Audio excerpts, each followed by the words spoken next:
So as you continue, it says, now these are the names of the children of Israel which came into Egypt.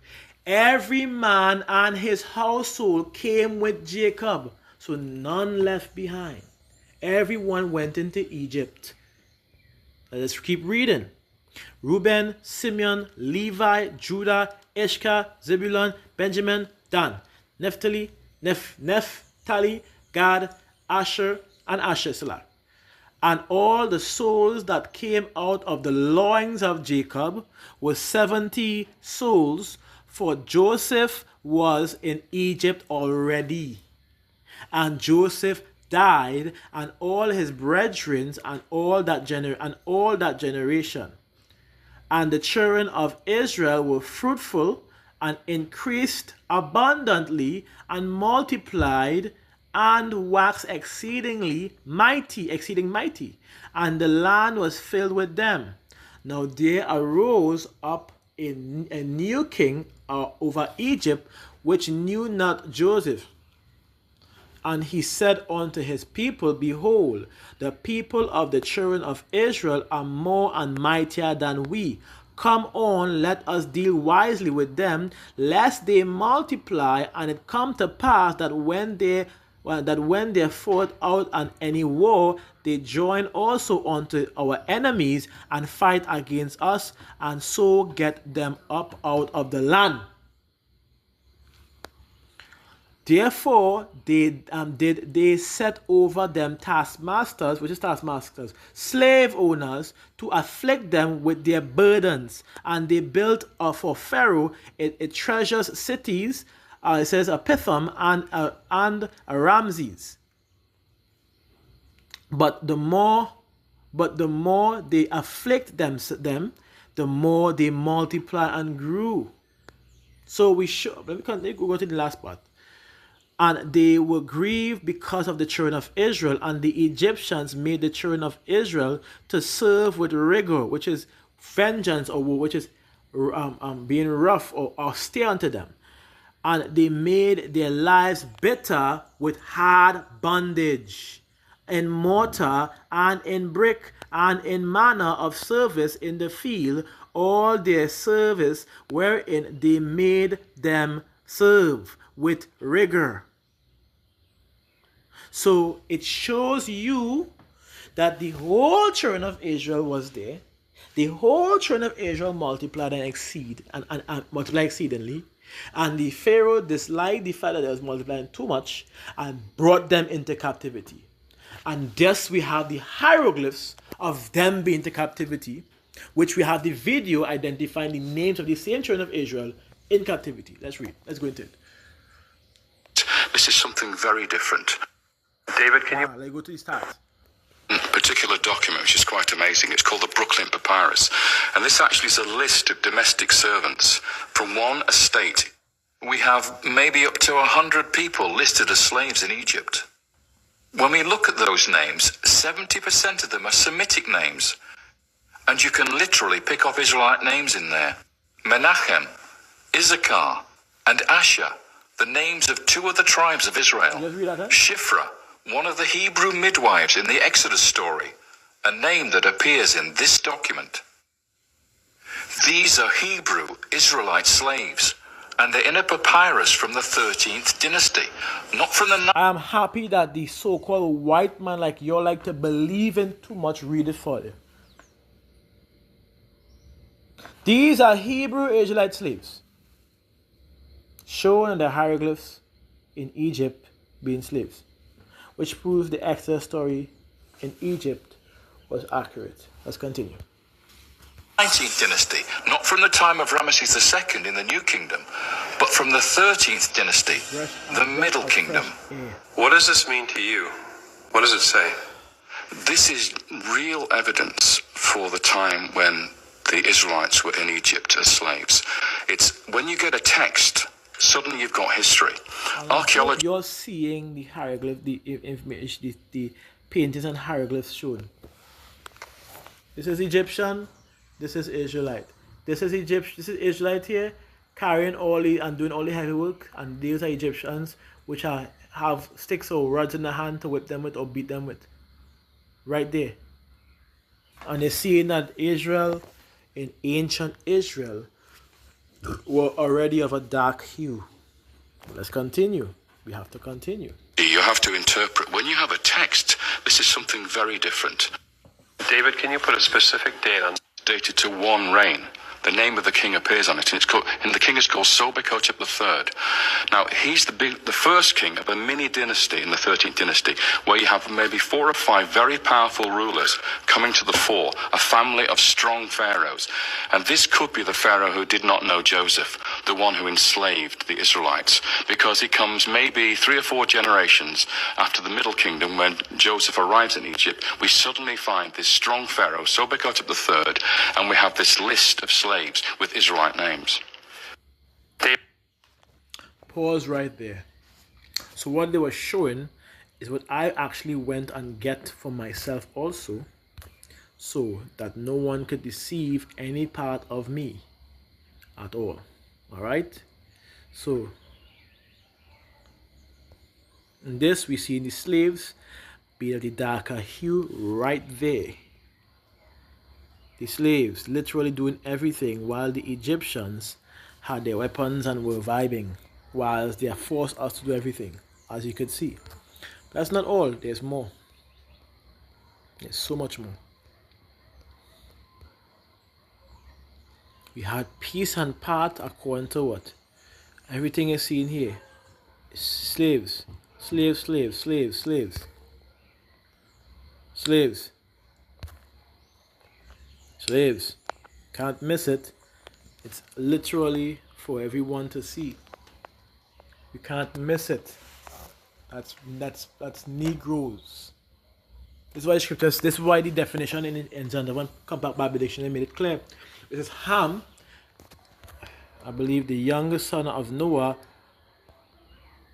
But right here, it's a good thing I have it here. It says Ham, the youngest son of Noah, born probably about 96 years before the flood, and one of the 8 persons to live through the flood. He became the progenitor of the dark races, not the Negroes, but the Egyptians, the Ethiopians, the Libyans, and the Canaanites. Now you understand who the Negroes would be if the children of Israel are a direct descendants of Shem. If the children of Israel came out to be a darker hue, and they are a descendant of Shem.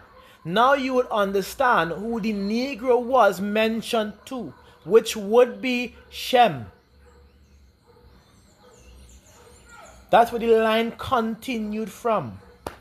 Shem.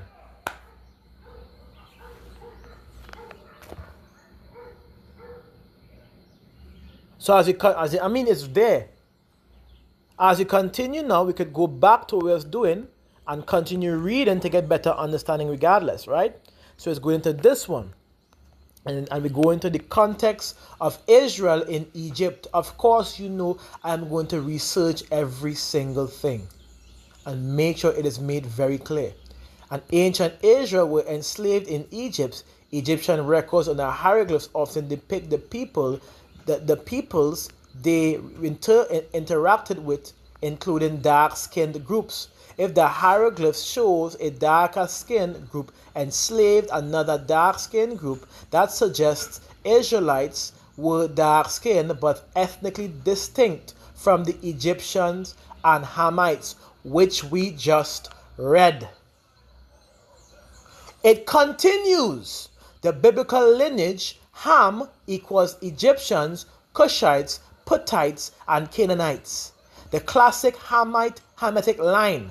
If the Israelites were dark-skinned but not Hamites, then the process of elimination, they would come from Shem's line. And since Shem and Japheth were the other 2 major post lines, that would mean, right, other 2 post-flood lines, the Bible describes Shem's descendants as Semitic people, including Israelites. This would fit Shem as the dark hue, by the way, the ones that have the dark skin, which are called the Negroes. And when it says but the Negroes, because the distinction is the Negroes would also have to be dark-skinned, but he's not the progenitor of them. If you apply the textual language of the definition being brought out. So Israelites equals Shem's line, dark-skinned as depicted in Egypt, enslaved by darker Hamites, cultural and geographic. Right, so as we continue, cultural and geographic consistency or the Levant and Semitic features, modern to dark skin, curly to wavy hair. I have wavy hair. Implication: this explains why Israelites could have been dark-skinned yet not Hamite, which is a very clear example as to why Simeon and Barnabas were called nigger, a black man. We just answered the question in the New Testament and in the Old Testament without even having to go much in scriptures. The hieroglyph evidence of dark Egyptians enslaving darker Israelites line up with, if I could just get the rest, why? Please tell me, line up with, don't do me that. Why? Why are you doing that? So I didn't screenshot this properly. This share a link is blocking. Let's continue. Let me see if we have anything else. Let's continue. Apparently we can get the rest. So yes, your reasoning is solid. The Israelite dark skin does not imply Hamite descendants, and the evidence actually points to them being dark skinned Shemites, which the Israelites are descendants of, making them of the same or similar in darker skin tone. Stop playing. As they say, preach. Stop playing. Let's continue to the next part because we need to keep this in line. This cannot be edged out. This have to remain in line because of the amount of lies that have been had, the amount of food that has been pushed.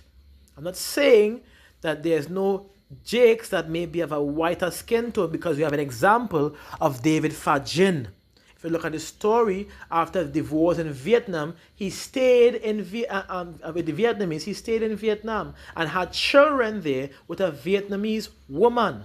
And of course, due to mixing of the mingling of other nations, from time to time, there's a word for it, my something, as to where your DNA, it remains alongside with your father, but it changes due to the process of your mother. Remember, if you are living in Vietnam, then you would only be seeing Vietnamese. And if you married a Vietnamese woman and you make child with them, their children, the men would have to go for a Vietnamese woman also. And then the men would have to go for a Vietnamese woman also. So it washed down the consistent pigmentation and DNA. But it's still from the seed of the father. So guess what? All those that looks like Vietnamese and not like a Jake, not like a Negro or whatever the case is, are still Israelites. And this has happened in many places, like Italy, like Germany, like India, like come on. There's no place like China. There's no place these things hadn't happened. So this is why we make sure and we add. This is not a skin color doctrine nor a black Hebrew Israelite movement. We do not teach skin color. But according to prophecy, the children of Israel are the Negroes, Latinos, Native Americans, because the bulk of our people are literally from them, and as well as those whose seed line goes back to the sons of Jacob. They may appear to be looking like a heathen, but that does not mean that they are, because of their lineage. This is why we continue to reiterate this fact, to keep y'all understanding what is the truth. There is no biasness with us when it comes to this truth. That is removed. Let ChatGPT remain biased. Let your Christian pastors remain biased. Let your scholars remain biased. When it comes to the truth is the truth. This is what we stand for. So let's continue into the next lesson, Part 3, Shalom.